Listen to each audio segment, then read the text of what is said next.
Hello everyone, ಎಲ್ರಿಗೂ ನಮಸ್ಕಾರ. ನಾನು ನಿಮ್ಮ ಜಯಶ್ರೀ ಶೆಟ್ಟಿ. ಸೊ ಇವತ್ತಿನ ರೆಸಿಪಿ ಏನಪ್ಪ ಅಂತ ಅಂದರೆ, ವೀಕೆಂಡ್ ಹತ್ರ ಬರ್ತಿದೆ. ಸೊ ವೀಕೆಂಡ್ಗೆ ಏನಾದರೂ ಸ್ಪೆಷಲಾಗಿ ಮಾಡಬೇಕಲ್ಲ, ಸೊ ಅದಕ್ಕೋಸ್ಕರ ನಾನು ನಿಮಗೋಸ್ಕರ ಈ ವಿಡಿಯೋ ಮಾಡ್ತಾ ಇದ್ದೀನಿ.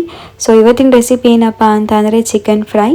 ಸೊ ತುಂಬ ಬೇಗ ತುಂಬ ಈಸಿಯಾಗಿ ಮಾಡ್ಕೋಬೋದು. ಸೊ ಗೈಸ್, ಅದಕ್ಕೂ ಮುಂಚೆ ನನ್ನ ಚಾನಲ್ನ ಸಬ್ಸ್ಕ್ರೈಬ್ ಮಾಡ್ಕೊಳ್ಳಿ, ಹಾಗೆ ಶೇರ್ ಮಾಡಿ, ಸಪೋರ್ಟ್ ಮಾಡಿ.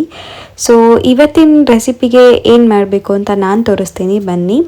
ಸೊ ಮೊದಲಿಗೆ ಒಂದು ಪ್ಯಾನಿಗೆ ನಾನು ಒಂದು 3 to 4 ಸ್ಪೂನ್ ಆಗುವಷ್ಟು ಆಯಿಲ್ನ ಹಾಕ್ಕೋತಾ ಇದ್ದೀನಿ. ಸೊ ಆಯಿಲ್ನ ಹಾಕ್ಕೊಂಡಿದ್ದಾದಮೇಲೆ ನಾನಿಲ್ಲಿ ಸ್ವಲ್ಪ ಧನ್ಯ ಹಾಗೆ ಒಣಗಿರೋ ಮೆಣಸಿನ್ಕಾಯಿ ಒಂದು 7ರಿಂದ 8 ಒಣಗಿದ ಮೆಣಸಿನ್ಕಾಯಿನ ತೊಗೊಂಡಿದ್ದೀನಿ. ಅದಾದಮೇಲೆ ನಾನಿಲ್ಲಿ ಚಕ್ಕೆ, ಲವಂಗ, ಏಲಕ್ಕಿ, ಮೆಣಸು, ಸೊ ಮಸಾಲೆ ಐಟಮ್ಗೆ ಏನೇನು ಬೇಕು ಯೂಶ್ವಲಿ ಹಾಕ್ತೀವಲ್ಲ, ಸೊ ಮಸಾಲೆ ಐಟಮ್ದನ್ನು ಏನೇನು ಬೇಕು ಅದನ್ನು ಹಾಕಿದ್ದಾದಮೇಲೆ ಸೊ ನಾನಿದನ್ನು ಸ್ವಲ್ಪ ಡೀಪ್ ಫ್ರೈ ಮಾಡ್ಕೊತೀನಿ. ಸೊ ಡೀಪ್ ಫ್ರೈ ಮಾಡಿಕೊಂಡು ಇದ್ರ ಜೊತೆಗೆ ಸ್ವಲ್ಪ ಈರುಳ್ಳಿ ಹಾಕ್ತೀನಿ. ಸೊ ಈರುಳ್ಳಿ ಹಾಕ್ಕೊಂಡು ಈರುಳ್ಳಿ ಎಲ್ಲ ಸ್ವಲ್ಪ ಟ್ರಾನ್ಸ್ಪರೆಂಟಾಗಿ ಗೋಲ್ಡ್ ಕಲರ್ ಬರೋವರೆಗೂ ಡೀಪ್ ಫ್ರೈ ಮಾಡಿಕೊಂಡು ನಾನು ಇದನ್ನು ಮಿಕ್ಸಿಗೆ ಹಾಕಿ ರುಬ್ಕೋತೀನಿ. ಸೊ ಇವತ್ತಿನ ಮಸಾಲೆಗೆ ಬೇಕಾಗಿರೋದಿಷ್ಟೇ. ಸೊ ಇದಾದಮೇಲೆ ಇದೆಲ್ಲ ತೆಗ್ದು ಒಂದು ಜಾರಿಗೆ ಹಾಕಿದಾದಮೇಲೆ ನಾನು ಅದೇ ಪ್ಯಾನಿಗೆ ಇನ್ನೂ ಒಂದು 3 ಸ್ಪೂನ್ ಆಗೋಷ್ಟು ಆಯಿಲ್ ಮತ್ತು ಒಂದು ಸ್ಪೂನ್ ಆಗೋಷ್ಟು ತುಪ್ಪನ ಹಾಕ್ತಾಯಿದ್ದೀನಿ. ಸೊ ಸ್ವಲ್ಪ ಎಣ್ಣೆ ಹಾಗೆ ತುಪ್ಪ ಕಾದಿದ್ದಾದಮೇಲೆ ಸ್ವಲ್ಪ ಸೋಂಪು ಹಾಕೋಣ. ಸೊ ಸೋಂಪು ಆದಮೇಲೆ ನಾನಿವಾಗ ಈರುಳ್ಳಿ ಹಾಕ್ತೀನಿ. ಸೊ ಈರುಳ್ಳಿ ಎಲ್ಲ ಫುಲ್ ಟ್ರಾನ್ಸ್ಪರೆಂಟ್ ಆಗಬೇಕು. ಆ್ಯಸ್ ಯೂಶುವಲ್ ಸ್ವಲ್ಪ ಗೋಲ್ಡ್ ಕಲರ್ ಬರಬೇಕು. ಸೊ ಆಗಲೇ ಸ್ವಲ್ಪ ಟೇಸ್ಟ್ ಚೆನ್ನಾಗಿರುತ್ತೆ. ಸೊ ಗೋಲ್ಡ್ ಕಲರ್ ಈರುಳ್ಳಿ ಬರೋವರೆಗೂ ನಾನು ಸ್ವಲ್ಪ ಡೀಪ್ ಫ್ರೈ ಮಾಡ್ಕೋತಾನೆ ಇರ್ತೀನಿ. ಸೊ ಡೀಪ್ ಫ್ರೈ ಮಾಡ್ಕೊಂಡಿದ್ದು ಆದಮೇಲೆ ನಾನಿವಾಗ ಇದಕ್ಕೆ ಸ್ವಲ್ಪ ಕರಿಬೇವು ಹಾಗೂ ಟೊಮೊಟೊ ಎರಡನ್ನೂ ಒಟ್ಟಿಗೆ ಹಾಕೋತಾ ಇದ್ದೀನಿ. ಸೊ ಕರಿಬೇವು ನಾನು ಯಾಕೆ ಮುಂಚೆನೇ ಹಾಕ್ಕೊಂಡಿಲ್ಲ ಅಂದರೆ ಕರಿಬೇವು ಬೇಗ ಸೀದೋಗ್ಬಿಡುತ್ತೆ ಅಂತ ನಾನು ಹಾಕ್ಕೊಂಡಿಲ್ಲ. ಸೊ ಇವಾಗ ಇದಕ್ಕೆ ಸ್ವಲ್ಪ ಕರಿಬೇವು ಮತ್ತು ಟೊಮೆಟೊನ ಹಾಕಿ ಟೊಮೆಟೊ ಹಸಿ ಸ್ಮೆಲ್ ಹೋಗೋವರೆಗೂ ನಾನಿವಾಗ ಇದನ್ನು ಫ್ರೈ ಮಾಡ್ಕೋತಾ ಇರ್ತೀನಿ. ಸೊ ಟೊಮೆಟೊ ಸ್ವಲ್ಪ ಹಸಿ ಸ್ಮೆಲ್ ಹೋಗಿದ್ದಾದಮೇಲೆ ನಾನೀಗ ಚಿಕನ್ನ ಮೊದಲೇ ಅರಿಶಿನ ಹಾಗೆ ಉಪ್ಪು ಎರಡೂ ಹಾಕಿ ತೊಳೆದಿಟ್ಕೊಂಡಿದ್ದೆ.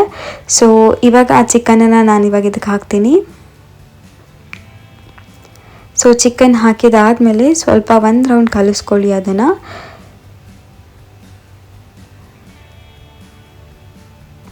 ಎಲ್ಲ ಮಿಕ್ಸ್ ಮಾಡ್ಕೋಬೇಕು. ಸೊ ಎಲ್ಲ ಮಿಕ್ಸ್ ಮಾಡ್ಕೊಂಡಿದ್ದಾದಮೇಲೆ ನಾನು ಸ್ವಲ್ಪ ಎಣ್ಣೆ ನೀರು ಬಿಟ್ಕೊಂಡ್ಮೇಲೆ ನಾನು ಇವಾಗ ಶುಂಠಿ ಬೆಳ್ಳುಳ್ಳಿ ಪೇಸ್ಟನ್ನು ಹಾಕ್ತಾಯಿದ್ದೀನಿ. 1 to 3 ಸ್ಪೂನಷ್ಟು ಶುಂಠಿ ಬೆಳ್ಳುಳ್ಳಿ ಪೇಸ್ಟ್.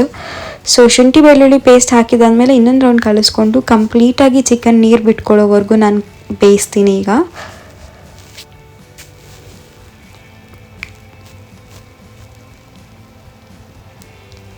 ಸೊ ಚಿಕನ್ ಕಂಪ್ಲೀಟಾಗಿ ನೀರು ಬಿಡಬೇಕು, ಹಾಗೆ ಚಿಕನ್ ಬೇಯಬೇಕು. ಸೊ ಚಿಕನ್ ಬೆಂದಾಗಲೇ ಕಂಪ್ಲೀಟಾಗಿ ನೀರು ಬಿಟ್ಕೊಳ್ಳುತ್ತೆ.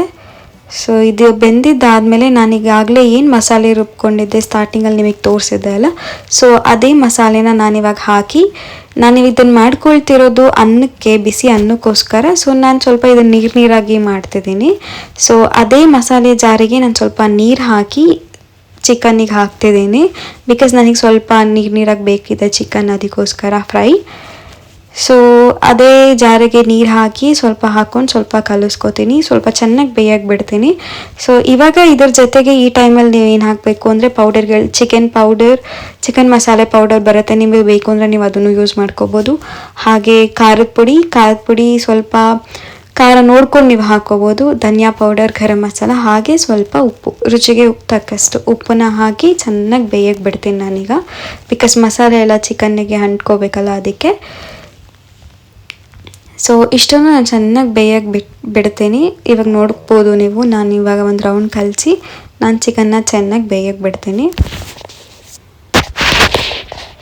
ಸೊ ಗೈಸ್, ಪ್ಲೀಸ್ ಸಪೋರ್ಟ್ ಮಾಡಿ, ಹಾಗೆ ಸಬ್ಸ್ಕ್ರೈಬ್ ಮಾಡ್ಕೊಳ್ಳಿ ನನ್ನ ಚಾನಲ್ನ. ಲೈಕ್ ತುಂಬ ವೀಡಿಯೋಸ್ ಹಾಕ್ತಿದ್ದೀನಿ, ಬಟ್ ಯಾವುದೇ ಥರ ವ್ಯೂಸ್ಗಳು ಬರ್ತಿಲ್ಲ, ಒಂದು ಸ್ವಲ್ಪನೂ ಗ್ರೋ ಆಗ್ತಿಲ್ಲ. ಸೊ ನನಗೆ ನಿಮ್ಮೆಲ್ಲರ ಸಪೋರ್ಟು ಬೇಕಾಗಿದೆ.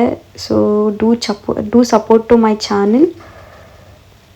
ಸೊ ಇದಾಗಿತ್ತು ಇವತ್ತಿನ ನಮ್ಮ video. So thank you all. So next video ಬರೋವರೆಗೂ ವೆಯ್ಟ್ ಮಾಡ್ತಾಯಿರಿ. ಬಾಯ್.